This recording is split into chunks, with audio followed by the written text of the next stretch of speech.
오늘 우리에게 주시는 하나님의 말씀은 요한복음 12장 35절에서 50절 말씀입니다. 예수께서 그들에게 대답하셨다. 아직 얼마 동안은 빛이 너희 가운데 있을 것이다. 빛이 있는 동안에 걸어 다녀라. 어둠이 너희를 이기지 못하게 하여라. 어둠 속을 다니는 사람은 자기가 어디로 가는지를 모른다. 빛이 있는 동안에 너희는 그 빛을 믿어서 빛의 자녀가 되어라. 이 말씀을 하신 뒤에 예수께서는 그들을 떠나서 몸을 숨기셨다.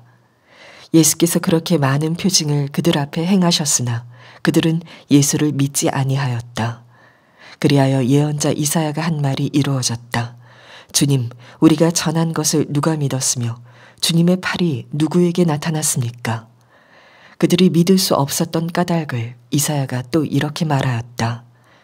주님께서 그들의 눈을 멀게 하시고 그들의 마음을 무디게 하셨다.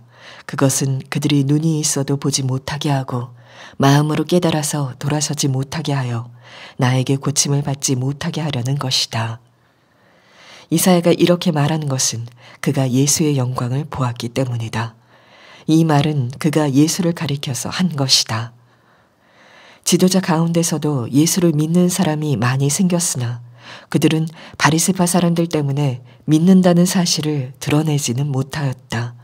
그것은 그들이 회당에서 쫓겨날까 봐 두려워하였기 때문이다. 그들은 하나님의 영광보다도 사람의 영광을 더 사랑하였다. 예수께서 큰 소리로 말씀하셨다. 나를 믿는 사람은 나를 믿는 것이 아니라 나를 보내신 분을 믿는 것이요. 나를 보는 사람은 나를 보내신 분을 보는 것이다. 나는 빛으로서 세상에 왔다. 그것은 나를 믿는 사람은 아무도 어둠 속에 머무르지 않도록 하려는 것이다. 어떤 사람이 내 말을 듣고서 그것을 지키지 않는다 하더라도 나는 그를 심판하지 아니한다. 나는 세상을 심판하러 온 것이 아니라 구원하러 왔다. 나를 배척하고 내 말을 받아들이지 않는 사람을 심판하시는 분이 따로 계시다. 내가 말한 바로 이 말이 마지막 날에 그를 심판할 것이다. 나는 내 마음대로 말한 것이 아니다. 나를 보내신 아버지께서 내가 무엇을 말해야 하고 또 무엇을 이야기해야 하는가를 친히 나에게 명령해 주셨다. 나는 그의 명령이 영생인 줄 안다. 그러므로 나는 무엇이든지 아버지께서 나에게 말씀하여 주신 대로 말할 뿐이다. 자, 오늘 말씀을 통하여 여러분에게 하나님의 은혜가 충만하게 되기를 축복합니다. 늘 설교하기 전에 그런 축복의 말을 드리기를 기뻐했고 또 정말 그게 제 마음의 소원이기도 합니다. 오늘 정말 더 마음에 간절한 마음이 드는 것은 지난 주간에 어떤 분이 제 설교 때문에 굉장히 마음에 상처를 받으셨다는 말씀을 하셨어요. 그건 저에게 있어서는 참 굉장히 고통스러운 일이고 또 저와 제 설교를 한번 정말 철저히 한번 돌아보는 계기도 되기도 했습니다. 그런 일이 없었으면 정말 좋겠죠. 그러나 말씀 사역을 하다 보면 때때로 성경에 있는 진리를 말씀을 드리고 또 분명한 십자가의 복음을 전했는데도 마음에 상처가 되거나 또는 그것 때문에 화가 나는 사람이 있는 것도 있다고 봅니다. 스데반 집사님이 성경의 말씀에 근거해서 부활의 예수님을 전했을 때 그때 유대인들이 돌을 들어 쳐서 죽였죠. 근데 그때 유대인들이 귀를 막았다고 그랬습니다. 스데반 집사가 증거하는 복음을 너무너무 화가 난 거예요. 그 말을 듣고 오죽했으면 돌을 들어 쳐서 죽였을까요? 복음을 전해도 그런 일을 겪는 일이 있다는 거죠. 심지어는 예수님께서도 나로 인하여 실족하지 않는 자는 복이 있다, 그런 말씀을 하셨어요. 그러니까 예수님 때문에 실족한 사람도 있다는 거죠.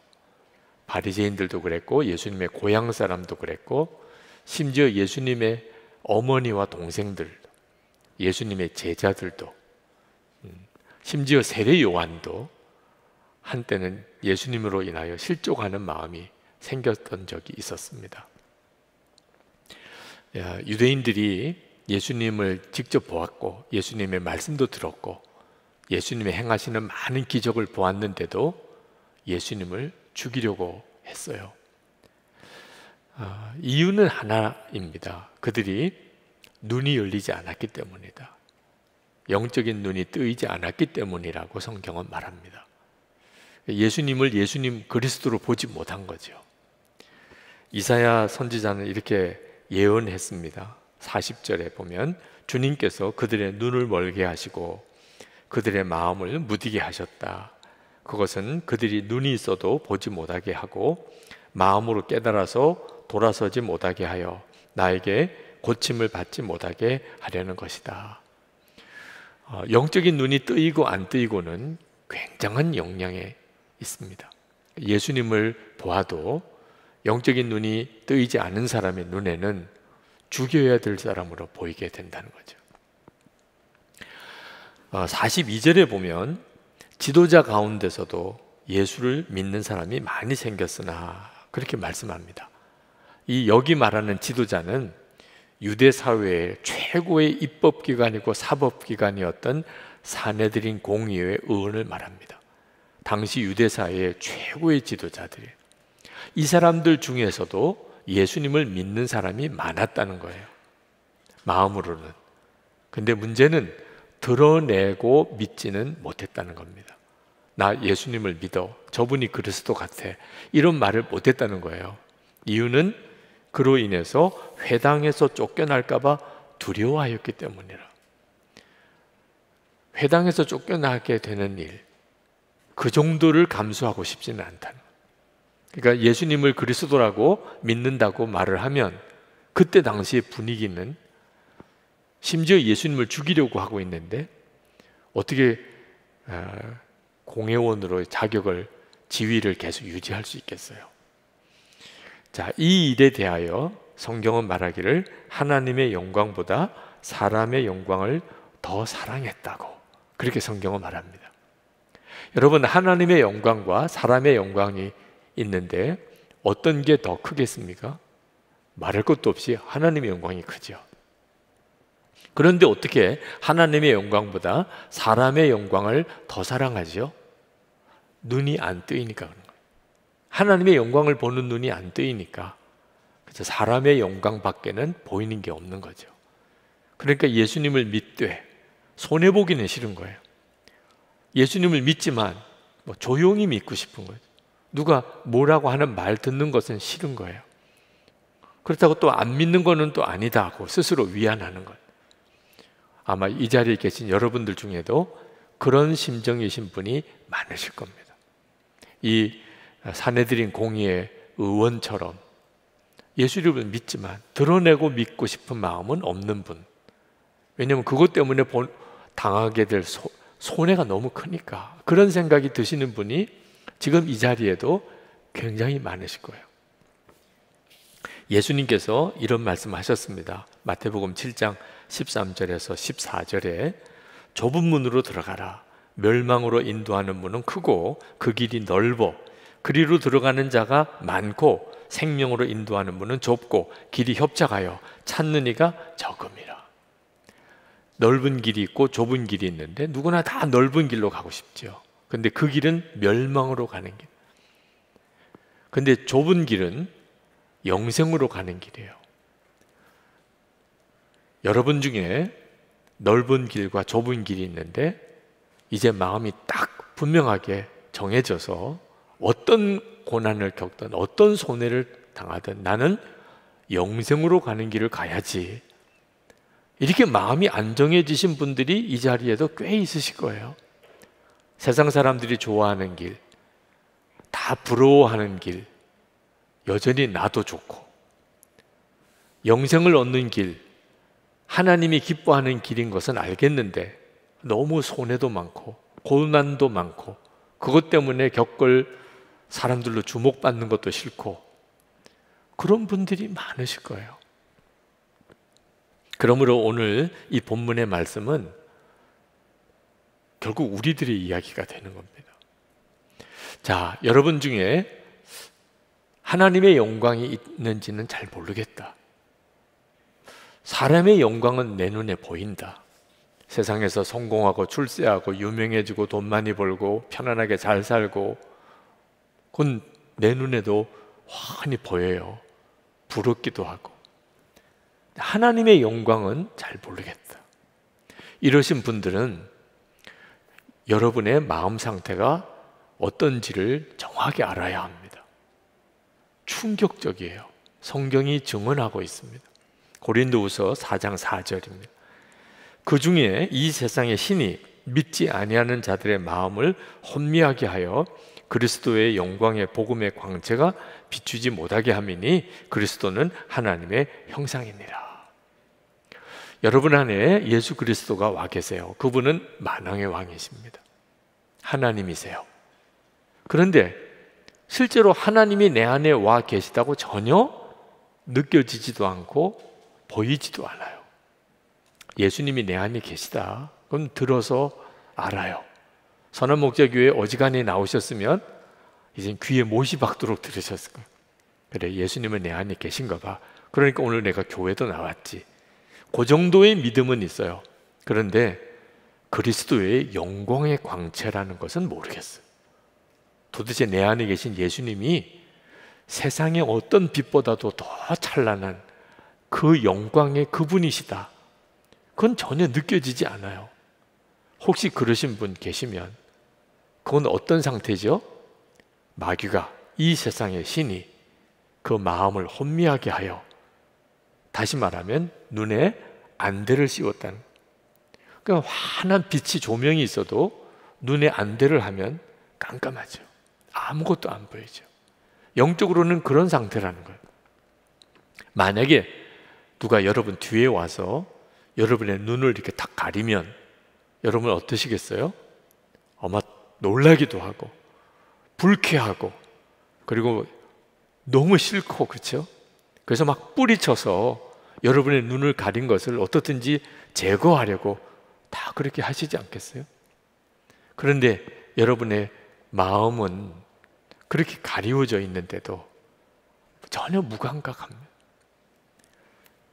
우리가 왜 세상에 나가서 드러내놓고 예수님을 믿는다고 말을 못할까?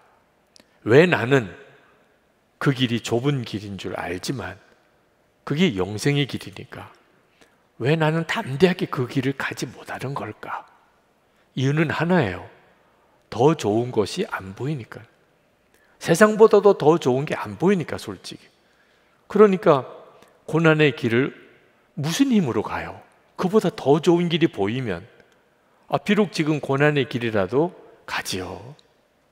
여러분 예배 끝나고 이제 여러분 집에 가야 되는데 좋은 길, 나쁜 길 찾아가십니까? 집으로 가는 길을 가는 거죠. 집으로 가는 길이 지금 공사 중이고 아주 그 길이 좁고 돌아가야 되고, 그래도 그 길이 집으로 가는 길이면 가잖아요. 좋은 길, 넓은 길 찾아갈 사람 누가 있습니까? 우리 눈에 하나님의 영광이 안 보이는 것이 이렇게 심각한 문제가 오는 거예요. 그러니까 예수를 믿어도 방황하는 거예요. 믿는 건지 안 믿는 건지 자기도 헷갈리는 거예요. 예수 믿는 놀라운 삶의 증거도 없는 거예요. 하나님의 영광을 바라보며 가는 그 길로 못 가니까. 여러분, 예수님은 그런 우리를 심판하시는 분은 아니십니다. 하나님은 우리를 심판하시려고 예수님을 보내시지 않으셨어요. 예수님이 우리 가운데 오신 것은 눈을 열어주기 위해서 오신 거예요. 예수님을 빛이라고 말씀하신 이유는 우리 눈을 열어주는, 어둠 속에서 헤매지 않도록 진짜 살 길, 복된 길, 가야 될 길, 그 길로 갈 수 있도록 눈을 뜨면 그렇게 되니까. 가지 말라 그래도 하나님의 영광을 보았는데 세상 영광, 사람 영광 따라갈 사람이 누가 있겠어요? 그렇게 해 주시려고 오시다는 거예요. 46절에 보면 나는 빛으로서 세상에 왔다. 그것은 나를 믿는 사람은 아무도 어둠 속에 머무르지 않도록 하려는 것이다. 47절에 나는 세상을 심판하러 온 것이 아니라 구원하러 왔다. 저는 이 말씀이 얼마나 좋은지 모릅니다. 저도 실패도 많이 했고 좌절도 많이 겪었어요. 나는 안 되나 봐. 나는 안 되나 봐. 나는 하나님 말씀대로 살 수 없나 봐. 그런 생각 수도 없이 했어요. 그래도 무너지지 않았던 이유는 이 말씀 때문이에요. 예수님은 나를 심판하러 오신 분이 아니시다. 나를 구원하러 오셨다.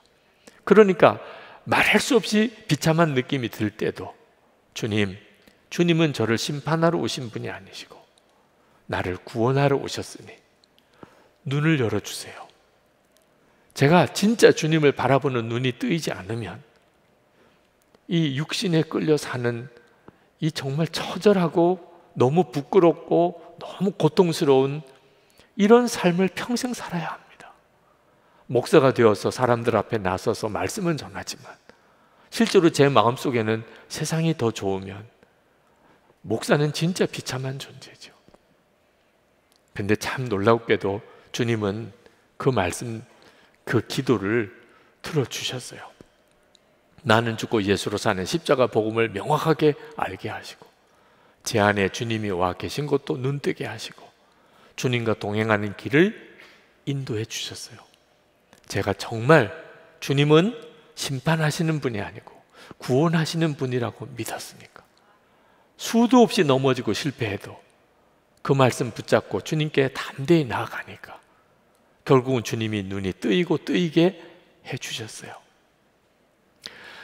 여러분, 예수님은 이처럼 우리를 심판하려고 하지 않고 우리를 구원하려고 하시는 분이지만 심판이 없다는 건 아닙니다.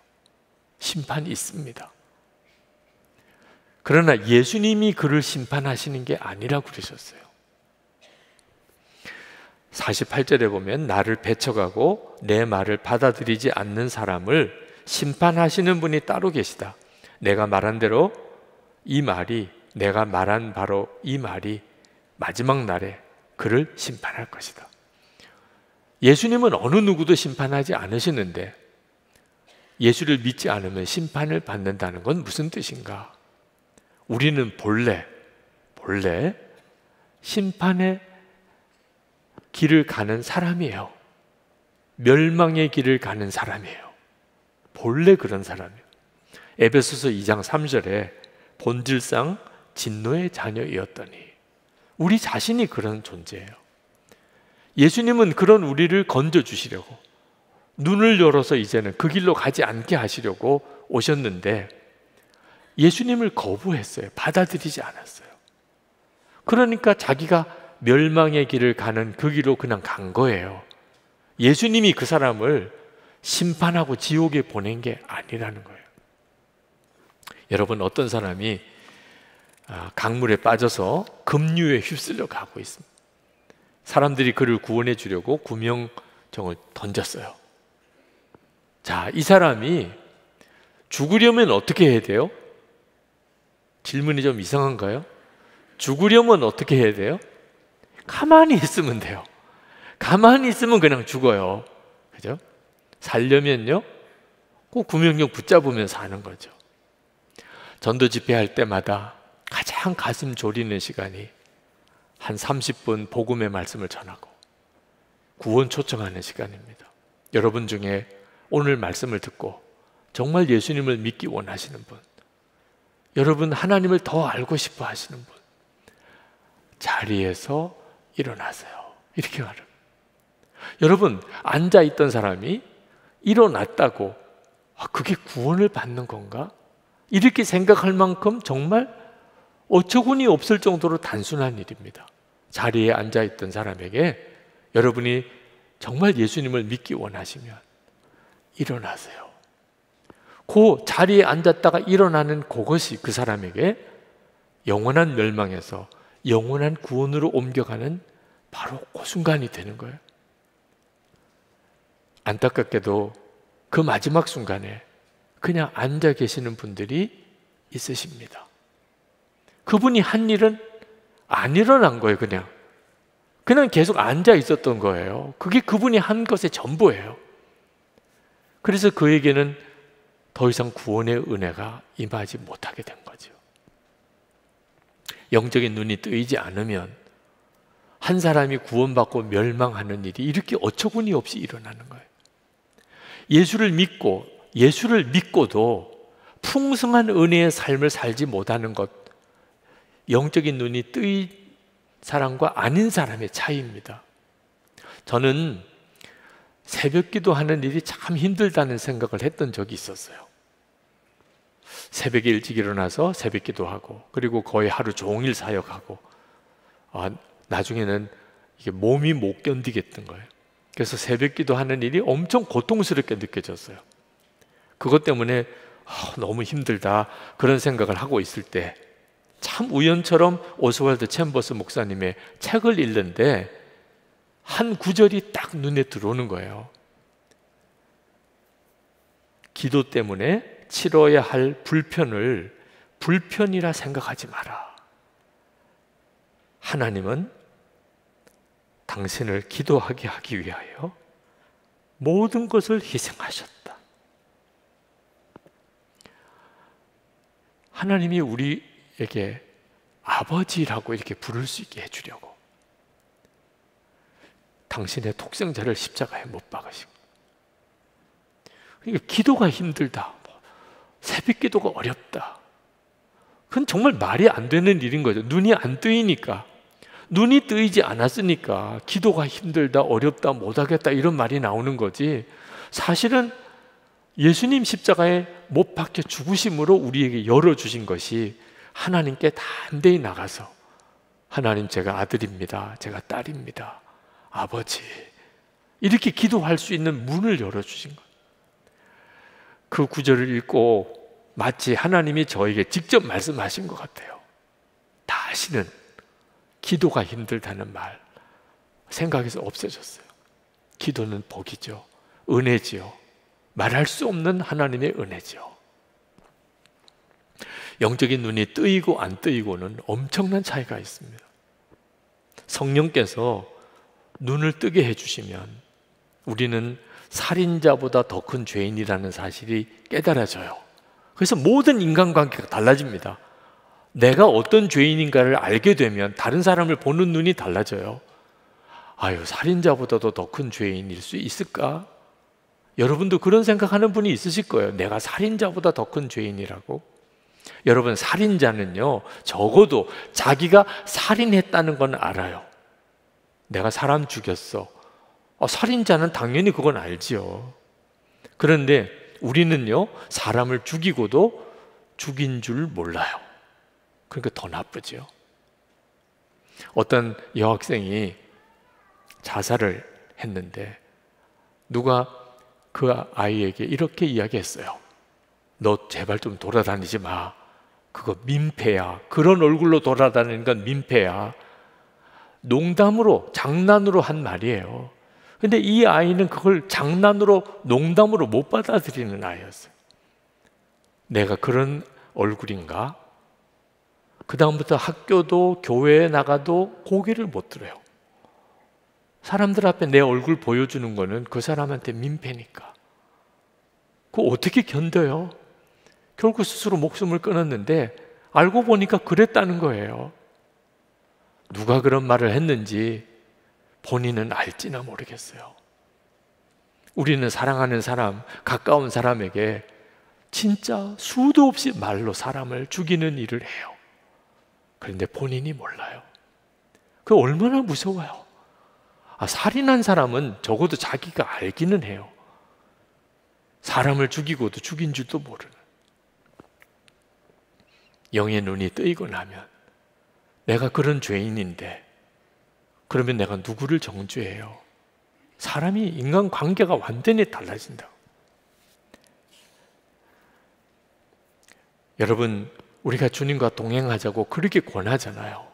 선한목자교회 다니려면 적어도 일기 안 쓰고는 다닐 수가 없다, 이런 분위기까지 막 될 정도. 좋으신 분은 또 좋으시겠지만 싫은 사람은 또 싫으실 거예요. 근데 한 가지는 아셔야 돼요. 이렇게 주님과 동행하자고 권하는 일이 언제까지나 주어지는 기회는 아니라는 거예요. 35절에도 36절에도 빛이 있는 동안에 너희가 빛 가운데 행하라, 그렇게 말씀합니다. 그 말은 빛이 없는 순간이 온다는 겁니다. 뭔가를 붙잡고 싶은데 내게 뭔가 빠진 것 같은데 내가 주님을 좀 만나고 싶은데 그렇게 마음이 간절하다고 언제나 그럴 기회가 주어지는 건 아니에요. 그러니 지금 현재 우리 교회 안에서 에녹 프로젝트다 뭐다 사실 교인들 중에는 보통 귀찮게 여겨지지 않는 분들도 있을 겁니다. 그게 얼마나 놀라운 은혜인지 영의 눈이 뜨이고 나면 와 이건 정말 복이구나 그럴 일인데 그게 눈이 안 뜨인 사람에게는 세상이 왜 이렇게 들볶는 거야 또 이렇게도 느껴지는 거예요. 여러분 고속도로에 차를 운전해 갔는데 갑자기 눈이 안 보여요. 그 심정 얼마나 두렵고 얼마나 다급하겠어요. 우리가 솔직히 우리 인생을 사는 게 그와 같다니까요. 고속도로에 차를 운전해서 가는데 눈이 갑자기 안 보여요. 이게 무슨 일이 닥칠지 몰라요. 우리가 인생을 그렇게 지금 살아가고 있잖아요. 한치 앞이 보이나요? 뭐가 옳은지 어디로 가야 되는지 여러분 다 보입니까? 이 사내들인 공의원이 더 이해가 돼요. 숨어서 믿어야 되겠다. 드러내고 싶지 않아. 안 보이니까. 하나님의 영광은 안 보이니까. 그 심정으로 기도해야 돼요. 주님 제 눈을 열어주세요. 제 눈을 뜨게 해주세요. 여러분 혼자라고 생각되시는 분이 있으실 거예요. 눈이 안 뜨여서 그런 거예요. 히브리서 12장 1절에 보면 허다히 많은 증인들이 나를 내려다보고 있다고 해요. 혼자일 수가 없어요. 예수님은 내 안에 와 계시니 눈이 뜨이고 나면 혼자인 경우가 없어요. 눈이 열리고 나면 내 삶이 완전히 다르게 보여요. 환경, 여건, 사람 달라진 거 하나 없는데 눈만 하나 뜨인 것 뿐인데 감사할 것 뿐이고 기뻐할 것 뿐이고 사랑할 것 뿐이고 사람이 보여요. 사람이 보인다는 말은 사랑하게 된다. 다 사랑스러워요. 눈 하나 열린 것 뿐인데 목회자 모임에서 어느 사모님이 그런 고백을 하셨는데 참 은혜가 됐어요. 그 사모님은 목사의 아내가 되는 일이 그렇게 얽매인 것 같더래요. 평생을 나는 이렇게 얽매여 사나 그렇게 생각을 하면서 지내는데 어느 날 주님이 마음에 내가 너를 사랑한다 그런 말씀을 주시더래요. 아멘 그렇게 대답은 했지만 마음으로 아멘이 돼서 아멘 한 건 아닙니다. 당연히 아멘 해야 되는 말이니까 아멘을 한 거죠. 그렇지만 하나님 이렇게 사는 것도 무슨 사랑인가요? 뭐 사랑을 받았다면 뭔가 다른 사람들 앞에 뭐 내세울 게 있어야 되고 내가 뭘 좀 즐거워야 되잖아요. 목회자의 아내로서 맨 얽매여 사는 게 뭐가 사랑인가 이런 생각이 마음에 있었는데 주님이 아주 혈기가 많은 교인 한 사람을 생각하게 하시더래요. 나이도 꽤 드신 분이 어쩌면 저렇게 혈기를 주체하지 못하고 저렇게 사실까 늘 속으로 끓탕을 한 분입니다. 근데 주님이 내가 너를 내 옆에다가 바짝 붙잡고 있으니 내가 혈기를 부려도 하루를 못 넘기는 거야. 너도 보통 아니야. 내 혈기도 보통 아니야. 근데 내가 너를 딱 옆에 붙잡고 있으니까 혈기를 부려도 하루를 못 넘기는 거야. 할 말이 없더래. 할 말이. 그렇구나. 주님 딱 붙잡혀 있기 때문에 내가 혈기 부리고 안 사는 거구나. 도무지 용서가 안 되는 교인이 생각나더래요. 어쩌면 그런 사람이 있을 수 있을까? 주님이 물으시는 것 같아요. 내가 나에게 지은 죄가 많으냐? 그 사람이 너한테 잘못한 게 많으냐? 용서할게요. 이렇게 대답이 나오더라고요. 주님이 그렇게 물으시는데 두 번도 생각할 것 없이 용서할게요. 내가 하나님께 지은 죄가 많지. 그런데 다 독생자를 십자가에 못 박아 죽게 하기까지 나를 용서하셨는데 여러분 눈이 뜨이고 나면 내가 평소에 생각하던 거 내 마음을 힘들게 하던 문제가 다 달리 보인다는 거. 오늘 우리는 성찬을 합니다. 사람의 영광과 하나님의 영광을 보는 눈이 열렸는지, 성찬이 오늘 우리에게 그대로 주시는 하나님의 응답입니다. 여러분, 사람의 영광만 보는 사람에게는 오늘 성찬은요, 정말 말이 안 돼요. 주려면 좀 많이나 주지. 그 떡 한 조각, 포도즙 조그만 컵에 주고 배나 부르나요? 맛은 있나요? 무슨 영양가가 있겠어요? 그거 받으려고 이렇게 시간은 왜 들여요? 차라리 예배나 일찍 끝내주지. 사람의 영광을 보는 사람의 눈에는 성찬식은 그 정도밖에 안 되는 거예요. 하나님의 영광을 보는 눈이 열리면 주님의 몸과 피를 먹고 마시는 거예요. 그건 무슨 뜻이죠? 내가 모든 죄가 사함을 받았다는 확인이에요. 하나님의 의로 나를 하나님이 보신다는 뜻이에요. 내가 하나님의 의인이에요. 하나님의 사랑하는 자녀예요. 하나님 나라 백성이에요. 성찬 받은 축복은요, 엄청난 거예요. 예수님의 살과 피를 먹고 마셨으니 주님과 나는 한 몸이에요. 주님이 버리실 수가 없잖아요. 한 몸이 되었는데 주님이 나와 함께 계신다는 확증이에요. 두세 사람이 모인 곳에 예수님도 같이 계시겠다고 말씀하셨지만 성찬 때처럼 그 말씀이 분명한 때가 또 어느 순간에 있나요? 주님은 우리 가운데 계세요. 그리고 성찬을 먹은 내 안에 주님이 계세요. 우리가 워낙 육신적으로만 모든 것을 알려고 하니까 내 살을 먹어라, 내 피를 마시라고까지 하신 거죠. 정말 황홀한 거예요. 황홀한. 여러분, 성찬 받았다는 이 생각이 어느 정도쯤 갑니까? 여러분, 오늘 예배 끝나고 바깥에만 나갔는데 벌써 잊어버렸어. 성찬 받았는 그런 사람도 있어요. 사람의 영광밖에 안 보이는 사람. 예배 끝나고 성찬 받고 바로 문 나갔는데도 잊어버렸어요. 성찬 받은 줄. 오늘 밤까지 내내 생각나요. 성찬 받았지. 오늘 내가 성찬 받았어. 그건 성찬의 은혜가 눈이 뜨였기 때문인 겁니다.